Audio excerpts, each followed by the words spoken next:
اعوذ باللہ السمیع العلیم من الشیطان الرجیم بسم اللہ الرحمن الرحیم الحمد للہ الذی ہدانا لہذا وما كنا لنهتدی لولا ان ہدانا اللہ لقد جاءت رسل ربنا بالحق الصلاة والسلام على رسول المسدد المصطفى الأمجد المحمود الأحمد أبي القاسم محمد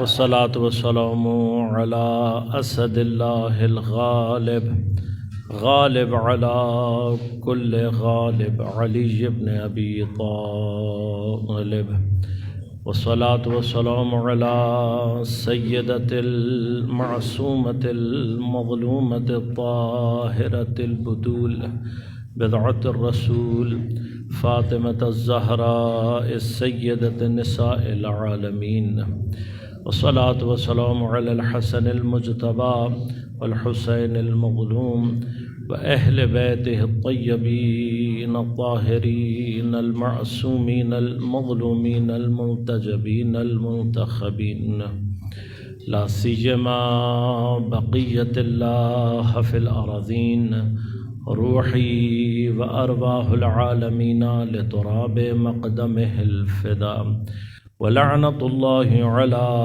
أعدائهم أجمعين أما بعد قال الله تعالى في كتابه الكريم بسم الله الرحمن الرحيم يا يحيى خذ الكتاب بقوة وآتيناه الحكم صبيا الصلوات اللهم صل على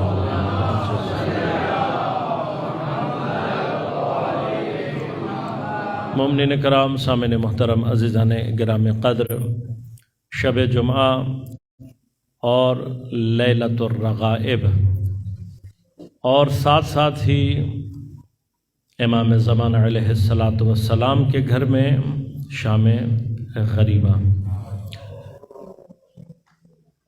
چونکہ آپ کافی دیر سے مشغول عبادات ہیں اور آج کی شب خاص طور پر ان شبوں میں سے ہے کہ جس کو پروردگار عالم نے اپنے بندگان کے لیے ایک ہدیے کے طور پر مقرر کیا ہے۔ پروردگار عالم ناظر ہے اور یقیناً جانتا ہے اپنے بندوں کے ضعف کو، اپنے بندوں کے تقصیر کو، اپنے بندوں کے اندر ان نقائص کو، لہذا اس نے ہم سے یہ تقاضا نہیں کیا ہے کہ ہمیں وقت، ہمیں مراحل میں صرف اور صرف عبادات، عمل عبادات میں مشغول رہیں۔ گرچہ عبادت کا جو تصور ہے، اگر ہم اپنا ہر کام خدا کے لیے انجام دیں، ہر کام ہمارا خود بخود عبادت بن جاتا ہے، لیکن وہ ایام، وہ اوقات، وہ ہمارے زندگی کے مراحل جو خاص افعال عبادی کے ذریعے سے تقرب اللہ کی نیت سے انجام دیے جاتے ہیں، یہ اس کا پروردگار کا لطف و احسان ہے کہ اس نے نمازوں کے اوقات بھی مختص کیے ہوئے ہیں، اس نے روزوں کے لیے بھی ایام مختص کیے ہوئے ہیں۔ اسی طرح سے پورے سال میں چند شبیں خاص ہیں جس میں پروردگار یہ چاہتا ہے کہ میرے بندگان دنیا کو چھوڑ کر صرف میری طرف متوجہ رہیں۔ آج کی شب میں ہمارے پاس اس مرحلے میں ایک یہ بھی مقام موجود ہے، ایک یہ بھی وسیلہ موجود ہے کہ ہم ذکر امام علی النقی علیہ السلام کے اللہم صلی اللہ علیہ وسلم حضرت کے ذکر کے ذریعے سے اپنی عبادات کو مزین بھی کر رہے ہیں اور آپ کے ذکر مصائب کے ذریعے سے اپنے لیے وسیلہ اور اللہ سے تقرب کا ذریعہ بھی فراہم کر رہے ہیں۔ یہ اہل بیت اطہار کا لطف اور کرم ہے کہ وہ یہ مواقع ہم اس طریقے سے فراہم کرتے ہیں۔ شب لیلۃ الرغائب، شب جمعہ، شب سید الشہداء، شام غریبہ امام علی نقی، یہ تمام عناوین آج کی شب میں جمع ہیں۔ لیکن چونکہ آپ کافی دیر سے مشغول عبادات ہیں، میں کوشش کروں گا کہ زیادہ وقت نہ لوں، چند ایک مقامات صرف عرض کروں گا۔ آپ مستحضر ہیں کہ امام علی رضا علیہ السلام کے بعد سے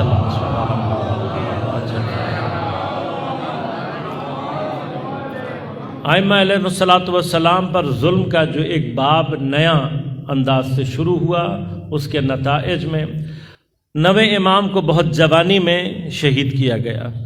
خود حضرت امام جواد علیہ السلام 9 برس کی عمر میں منصب امامت پر فائز ہوتے ہیں۔ امام علی نقی علیہ السلام بعض روایات میں 8 اور بعض روایات میں 6 برس کے سن میں منصب امامت پر فائز ہوتے ہیں، اور اسی طرح سے خود امام زمان علیہ السلام اللہم صلی اللہ 5 برس کی عمر میں منصب امامت پر فائز ہوتے ہیں۔ مخالفین اہل بیت علیہ السلام ایک اعتراض یہ بھی کرتے ہیں کہ اتنی کم سنی میں کوئی منصب امامت پر کیسے فائز ہو سکتا ہے۔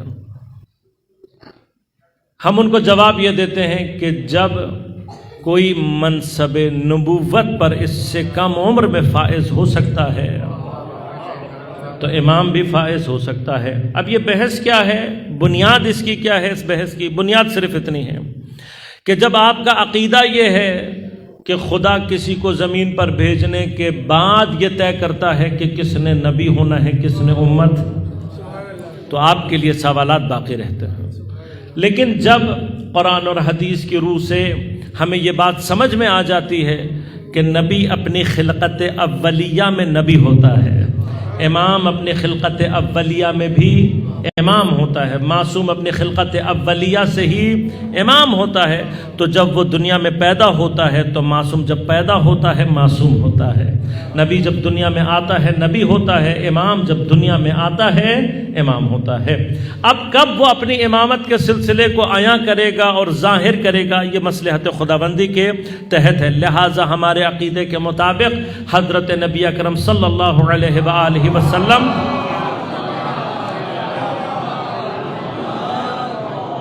حضرت جب دنیا میں تشریف لائے، آپ نبی تھے اور سید الانبیاء تھے، جب دنیا میں تشریف لائے ہیں تبھی سے آپ نبی ہیں۔ وہ کہتے ہیں نہیں جی 40 سال کی عمر میں جا کر آپ کو نبوت ملی، تو میرے کچھ سوالات ہیں ان کے جواب دے دو۔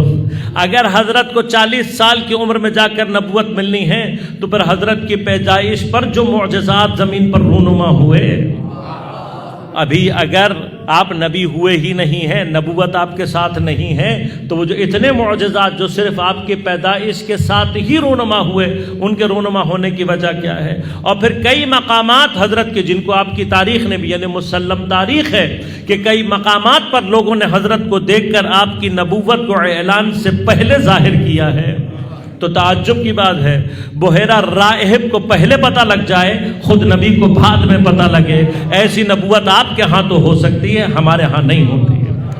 لہذا نبی، اب اس کی اگر قرآنی دلیل ہے کہ قرآن کیا کہتا ہے کوئی بچپنے میں نبی ہو سکتا ہے یا نہیں، تو 2 مقامات ہیں۔ ایک مقام سورہ مبارک ہے مریم کی 12 نمبر آیت کو میں نے آپ کے سامنے تلاوت کیا۔ پروردگار ارشاد کیا فرما رہا ہے؟ پروردگار ارشاد فرما رہا ہے کہ یا یحییٰ، اے یحییٰ خذ الکتاب بقوۃ، کتاب کو قوت کے ساتھ، مضبوطی کے ساتھ تھامے رکھو۔ اب میں اس بحث میں نہیں جاؤں گا فعلاً کہ حضرت یحییٰ کے لیے جس کتاب کا ذکر کیا جا رہا ہے یہ کون سی کتاب ہے۔ جو میرا آج کی عنوان سے، بحث سے، گفتگو سے خاص مطلب ہے وہ آیت کا دوسرا حصہ کہ فرمایا وَآتَيْنَاهُ الْحُكْمَ صَبِيًّا، ہم نے حضرت یحییٰ کو حکمت عطا کی، صبیہ اس حالت میں کہ وہ بچے ہیں۔ اب یہ صبی جو عربی میں بچہ کہا جاتا ہے، اس کا اطلاق دودھ پیتے بچے سے لے کر جب تک بچے کے اندر تمیز کی کیفیت پیدا نہ ہو جائے اس کو صبی کہا جاتا ہے۔ جو ہمارے اور آپ کے اعتبار سے 5 یا 6 سال کا سن بنتا ہے، جہاں بچے کے اندر کچھ چیزوں میں فرق کرنے کی صلاحیت پیدا ہو جائے، اس مرحلے تک بچے کو عربی میں صبی کہا جاتا ہے۔ سورہ مبارک مریم 4